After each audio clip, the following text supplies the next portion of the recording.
Hello, I'm Leonardo Rocha de Faria. I'd like to invite you to read our paper, Meniscal Root Repair Alone or Combined with Different Procedures after at least 6 months of follow-up, a series of cases. Our purpose of our paper is to analyze clinical and functional outcomes of patients submitted to posterior meniscal root repair of the medial or lateral meniscus in different settings with at least 6 months of follow-up.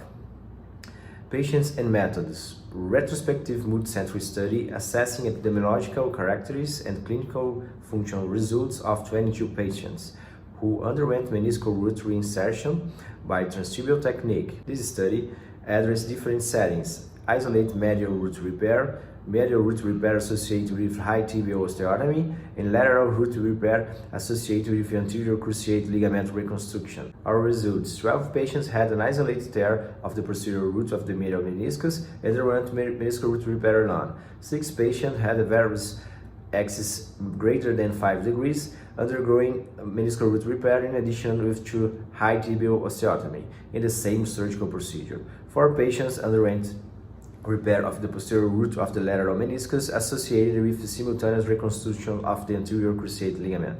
The main results of the study were observed in the improvement of the IKDC score from 27.7% preoperatively to 69.8% in the postoperative period, and the Ligament score of 44.4 points preoperatively to 88.4 points in the postoperative period. Significant clinical and subjective improvements were also reported.